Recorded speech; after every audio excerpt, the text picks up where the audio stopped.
ओम श्री गुरुवे नमः। प्रिय श्रोताओं, आज आप सुनेंगे गुरुवार यानी बृहस्पतिवार व्रत की संपूर्ण कथा। बृहस्पति देवता की कृपा से आप सभी के दुख दूर हों और आप सभी की मनोकामनाएं पूरी हों। आइए श्रद्धा भाव से पावन बृहस्पतिवार व्रत कथा का आरंभ करते हैं। कथा के अनुसार भारतवर्ष में एक प्रतापी और दानी राजा राज्य करता था। वह नित्य गरीबों और ब्राह्मणों की सेवा किया करता था। यह बात उसकी रानी को अच्छी नहीं लगती थी। वह ना ही गरीबों को दान देती और ना ही भगवान का पूजन करती थी और राजा को भी दान देने से मना किया करती थी। एक दिन राजा शिकार खेलने वन को चले गए तो रानी महल में अकेली थी। उसी समय बृहस्पति देव साधु वेश में राजा के महल में भिक्षा के लिए गए और भिक्षा मांगी। रानी ने भिक्षा देने से इनकार कर दिया और कहा, हे साधु महाराज, मैं तो इस दान पुण्य से तंग आ गई हूँ। इस काम के लिए तो मेरे पतिदेव ही बहुत हैं। वे ही सारा धन लुटाते रहते हैं। मेरी इच्छा है कि हमारा सारा धन नष्ट हो जाए, फिर ना रहेगा बांस ना बजेगी बांसुरी। साधु ने कहा, देवी तुम तो बड़े विचित्र हो। धन संतान तो सभी चाहते हैं, पुत्र और लक्ष्मी तो पापी के घर भी होनी चाहिए। यदि तुम्हारे पास अधिक धन है तो भूखों को भोजन दो, प्यासों के लिए प्याऊ बनवाओ, मुसाफिरों के लिए धर्मशालाएं खुलवाओ। जो निर्धन अपनी कुंवारी कन्याओं का विवाह नहीं कर सकते उनका विवाह करवा दो। ऐसे और कई काम हैं जिनके करने से तुम्हारा यश लोक परलोक में फैलेगा। परंतु रानी पर उपदेश का कोई प्रभाव ना पड़ा। कहने लगी, महाराज आप मुझे कुछ मत समझाइए। मैं ऐसा धन नहीं चाहती जो मैं हर जगह बांटती फिरूं। साधु ने उत्तर दिया कि यदि तुम्हारी ऐसी इच्छा है तो तथास्तु। तुम ऐसा करना कि बृहस्पतिवार को घर को गोबर से लीपकर पीली मिट्टी से अपना सिर धोकर स्नान करना, भट्टी चढ़ाकर कपड़े धोना। ऐसा करने से आपका सारा धन नष्ट हो जाएगा। इतना कहकर वह साधु महाराज वहां से आलोप हो गए। साधु के कहे अनुसार बातों को पूरा करते करते रानी को केवल 3 बृहस्पतिवार ही बीते थे कि उसकी समस्त धन संपत्ति नष्ट हो गई। अब भोजन के लिए राजा का परिवार तरसने लगा। तब एक दिन राजा ने रानी से कहा, हे रानी तुम यही रहो, मैं दूसरे देश को जाता हूँ, क्योंकि यहाँ पर सभी लोग मुझे जानते हैं, इसलिए मैं कोई छोटा मोटा काम नहीं कर सकता। ऐसा कहकर राजा परदेश चला गया। वहां वह जंगल से लकड़ी काट कर लाता और शहर में बेचता। इस तरह से वह अपना जीवन व्यतीत करने लगा। इधर राजा के परदेश जाते ही रानी और दासी दुखी रहने लगी। एक बार जब रानी और दासी को 7 दिन बिना भोजन के रहना पड़ा तो रानी ने अपनी दासी से कहा, हे दासी, पास ही के नगर में मेरी बहन रहती है, वह बड़ी धनवान है, तू उसके पास जा और कुछ ले आ ताकि थोड़े दिन गुजर बसर हो जाए। दासी रानी की बहन के पास गई। उस दिन गुरुवार था और रानी की बहन उस समय बृहस्पतिवार व्रत की कथा सुन रही थी। दासी ने रानी की बहन को अपनी रानी का संदेश दिया, लेकिन रानी की बहन ने कोई उत्तर नहीं दिया। जब दासी को रानी की बहन से कोई उत्तर नहीं मिला तब वह बहुत दुखी हुई। उसे क्रोध भी आया। दासी ने वापस आकर रानी को सारी बात बता दी। सुनकर रानी ने अपने भाग्य को कोसा। उधर रानी की बड़ी बहन ने सोचा कि मेरी बहन की दासी आई थी, परंतु मैं उससे बोली नहीं, इससे वह बहुत दुखी हुई होगी। कथा सुनकर और पूजन समाप्त करके वह अपनी बहन के घर आई और कहने लगी, हे बहन, मैं बृहस्पतिवार का व्रत कर रही थी, तुम्हारी दासी मेरे घर आई थी, परंतु जब तक कथा होती है तब तक हम लोग ना उठते हैं और ना ही बोलते हैं, इसलिए मैं नहीं बोली। कहो दासी क्यों गई थी? रानी बोली, बहन तुमसे क्या छुपाऊं, हमारे घर में खाने तक को अनाज नहीं था। ऐसे कहते कहते रानी की आंखें भर आई। उसने दासी समेत पिछले 7 दिनों से भूखे रहने की बात अपनी बहन को विस्तार पूर्वक सुनाई। रानी की बहन बोली, देखो बहन, भगवान बृहस्पति देव सबकी मनोकामना पूर्ण करते हैं। देखो शायद तुम्हारे घर में अनाज रखा हो। पहले तो रानी को विश्वास नहीं हुआ, फिर बहन के आग्रह करने पर उसने अपनी दासी को घर के अंदर भेजा तो उसे सचमुच अनाज से भरा हुआ एक घड़ा मिल गया। यह देखकर दासी को बड़ी हैरानी हुई। दासी रानी से कहने लगी, हे रानी, जब हमको भोजन नहीं मिलता तो हम व्रत ही तो करते हैं, इसलिए क्यों ना इनसे व्रत की कथा और विधि पूछ ली जाए ताकि हम भी व्रत कर सकें। तब रानी ने अपनी बहन से बृहस्पतिवार व्रत के बारे में पूछा। उसकी बहन ने बताया, बृहस्पतिवार के व्रत में चने की दाल और मुनक्का से विष्णु भगवान का केले की जड़ में पूजन करें, दीपक जलाएं, व्रत कथा सुने और पीला भोजन ही करें। इससे बृहस्पति देव प्रसन्न होते हैं। व्रत और पूजन विधि बताकर रानी की बहन अपने घर को लौट गई। 7 दिन के बाद जब गुरुवार आया तो रानी और दासी ने व्रत रखा। गुड़साल में जाकर चना और गुड़ लेकर आई, फिर उससे केले की जड़ तथा विष्णु भगवान का पूजन किया। अब पीला भोजन कहाँ से आए? इस बात को लेकर दोनों बहुत दुखी हुई, क्योंकि उन्होंने व्रत रखा था, इसलिए बृहस्पति देव उनसे प्रसन्न थे। इसलिए वे एक साधारण व्यक्ति का रूप धारण करके 2 थालों में सुंदर पीला भोजन दासी को दे गए। भोजन पाकर दासी प्रसन्न हुई और फिर रानी के साथ मिलकर भोजन ग्रहण किया। उसके बाद वे सभी गुरुवार को व्रत और पूजन करने लगी। बृहस्पति भगवान की कृपा से उनके पास फिर से धन संपत्ति आ गई, परंतु रानी फिर से पहले की तरह आलस्य करने लगी। तब दासी बोली, देखो रानी, तुम पहले भी इसी प्रकार आलस्य करती थी। तुम्हें धन रखने में कष्ट होता था, इस कारण सभी धन नष्ट हो गया। और अब जब भगवान बृहस्पति देव की कृपा से धन मिला है तो तुम्हें फिर से आलस्य होता है। रानी को समझाते हुए दासी कहती है कि बड़ी मुसीबतों के बाद हमने यह धन पाया है, इसलिए हमें दान पुण्य करना चाहिए। भूखे मनुष्यों को भोजन कराना चाहिए और धन को शुभ कार्यों में खर्च करना चाहिए, जिससे तुम्हारे कुल का यश बढ़ेगा, स्वर्ग की प्राप्ति होगी और पितर प्रसन्न होंगे। दासी की बात मानकर रानी अपना धन शुभ कार्यों में खर्च करने लगी, जिससे पूरे नगर में उसका यश फैलने लगा। फिर एक दिन रानी और दासी आपस में विचार करने लगी कि न जाने राजा किस दशा में होंगे। उनकी कोई खोज खबर भी नहीं है। उन्होंने श्रद्धा पूर्वक बृहस्पति भगवान से प्रार्थना की कि राजा जहाँ कहीं भी हो शीघ्र वापस आ जाएं। उधर वह राजा एक दिन दुखी होकर जंगल में पेड़ के नीचे आसन जमाकर बैठ गया। वह अपनी दशा को याद करके व्याकुल होने लगा।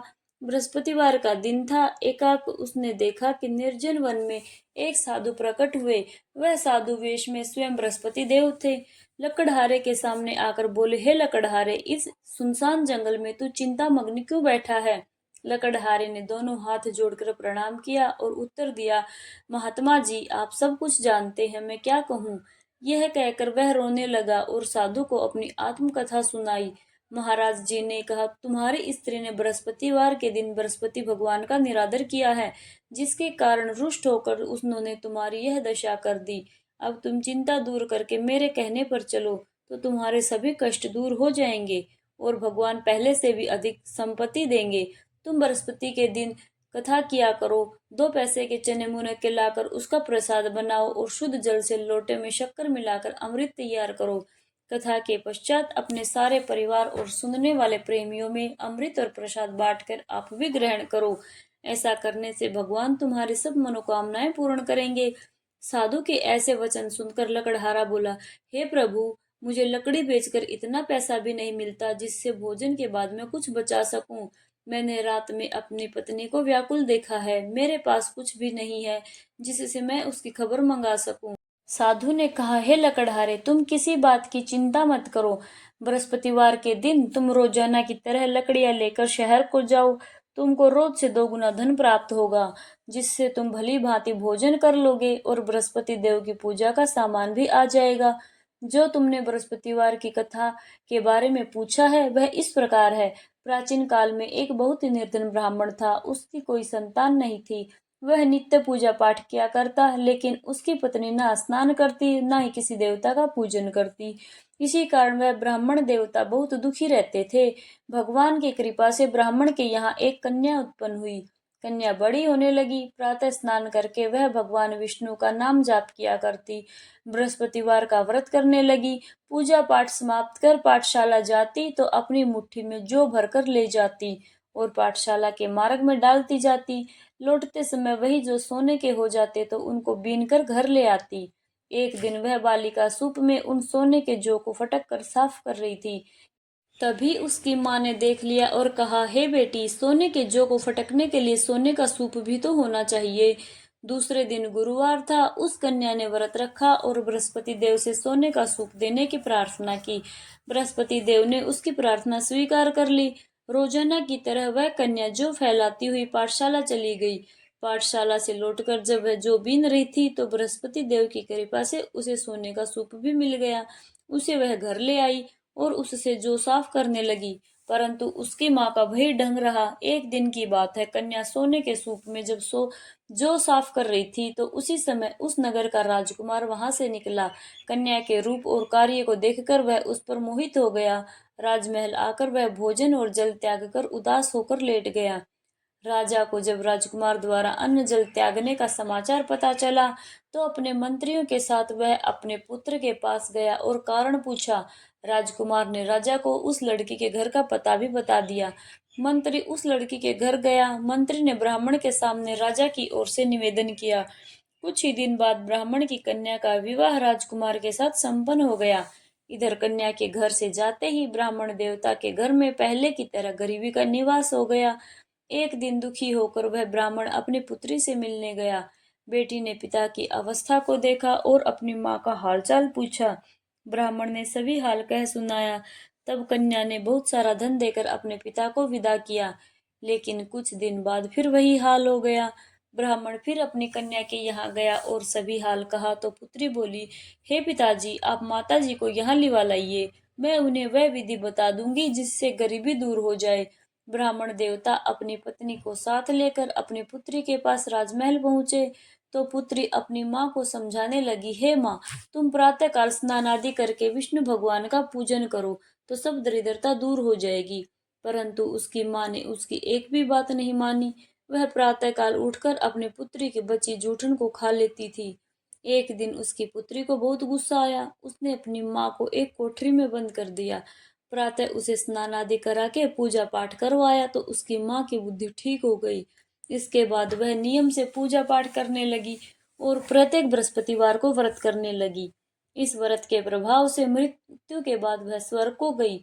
वह ब्राह्मण भी सुख पूर्वक इस लोक का सुख भोग कर स्वर्ग को प्राप्त हुआ। इतना कहकर साधु अंतर्ध्यान हो गए। धीरे धीरे समय बीतने पर फिर वही बृहस्पतिवार का दिन आया। लकड़हारा जंगल से लकड़ी काटकर किसी शहर में बेचने गया। उसे उस दिन और दिनों से भी अधिक धन मिला। राजा ने चना गुड़ आदि लेकर गुरुवार का व्रत किया। उस दिन से उसके सभी क्लेश दूर हो गए। परंतु जब दोबारा गुरुवार का दिन आया तो बृहस्पतिवार का व्रत करना भूल गया। इस कारण बृहस्पति भगवान नाराज हो गए। उस दिन उस नगर के राजा ने विशाल यज्ञ का आयोजन किया था और शहर में यह घोषणा कर दी कि कोई भी मनुष्य अपने घर में भोजन न बनाए और आग न जलाए। समस्त जनता मेरे यहाँ पर भोजन करने के लिए आए। इस आज्ञा को जो नहीं मानेगा उसे फांसी की सजा दी जाएगी। इस तरह की घोषणा संपूर्ण नगर में करवा दी गई। राजा की आज्ञा के अनुसार शहर के सभी लोग भोजन करने गए, लेकिन लकड़हारा कुछ देर से पहुंचा, इसलिए राजा उसको अपने साथ घर ले गए और ले जाकर भोजन करा रहे थे तो रानी की दृष्टि उस खूंटी पर पड़ी जिस पर उसका हार लटका हुआ था। वह वहां पर नहीं दिखाई दिया। रानी ने निश्चय किया कि मेरा हार इसी मनुष्य ने चुरा लिया है। उसी समय सिपाहियों को बुलाकर उसको कारागार में बंद करवा दिया गया। जब लकड़हारा कारागार में पड़ गया और बहुत दुखी होकर विचार करने लगा कि ना जाने कौन से पूर्व जन्म के कर्म से मुझे यह दुख प्राप्त हुआ है, और उसी साधु को याद करने लगा जो कि जंगल में मिला था।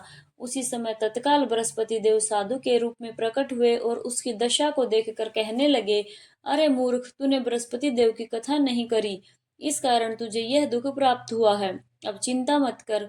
बृहस्पतिवार के दिन कारागार के दरवाजे पर 4 पैसे पड़े मिलेंगे।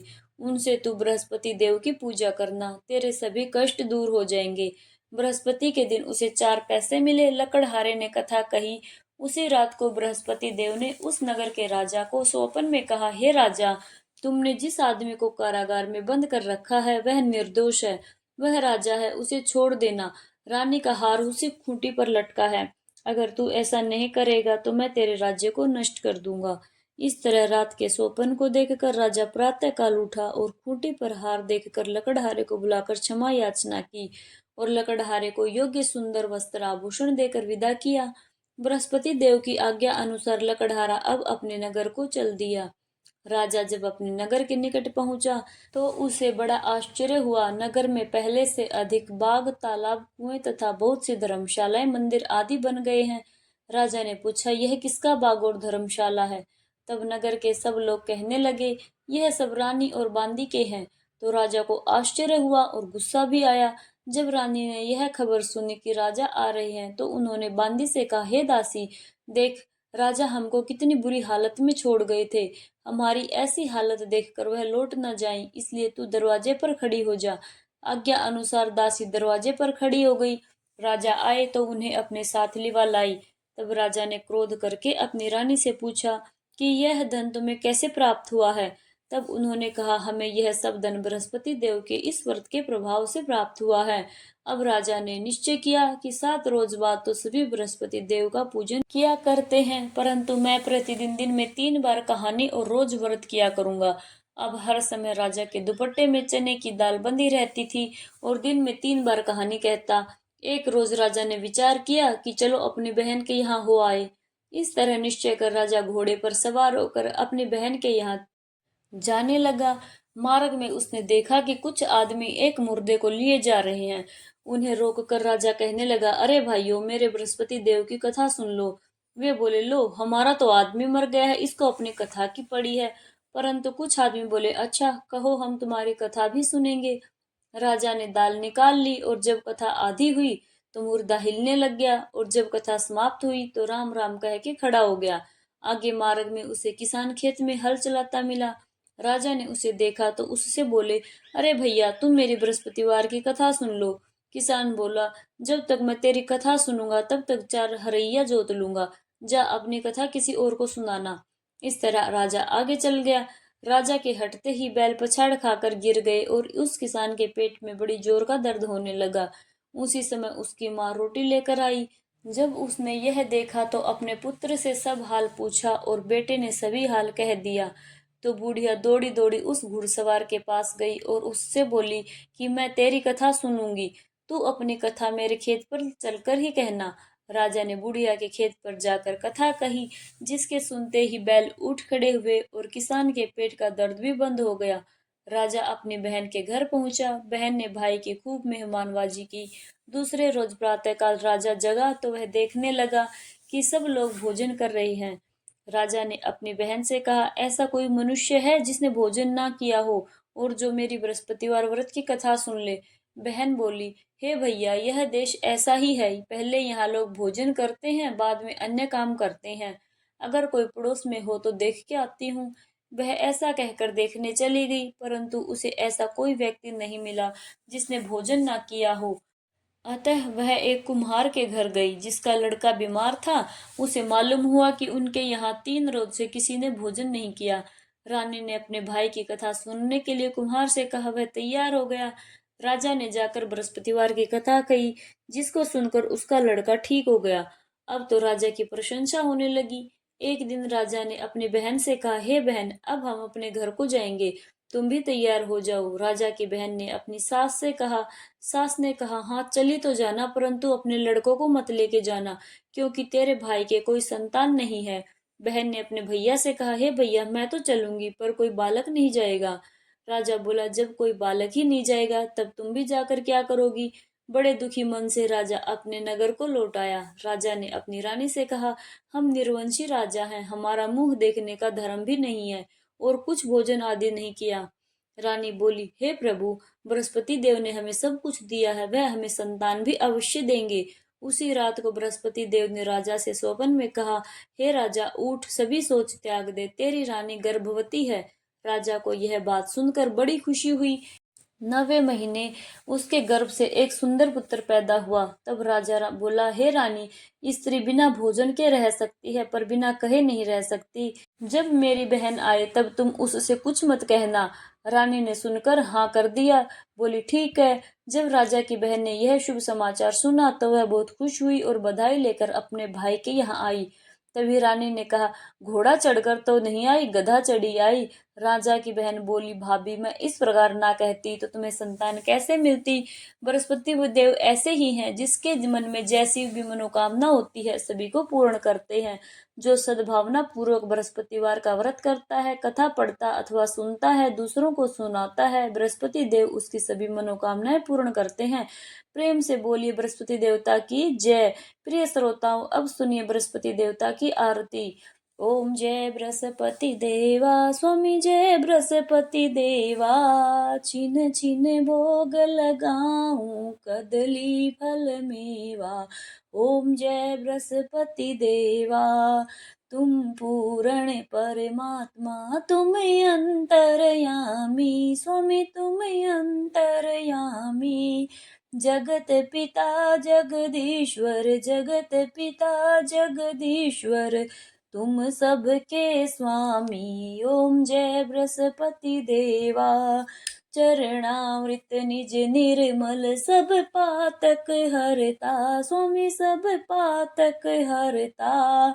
सकल मनोरथ दायक सकल मनोरथ दायक कृपा करो भरता। ओम जय बृहस्पति देवा।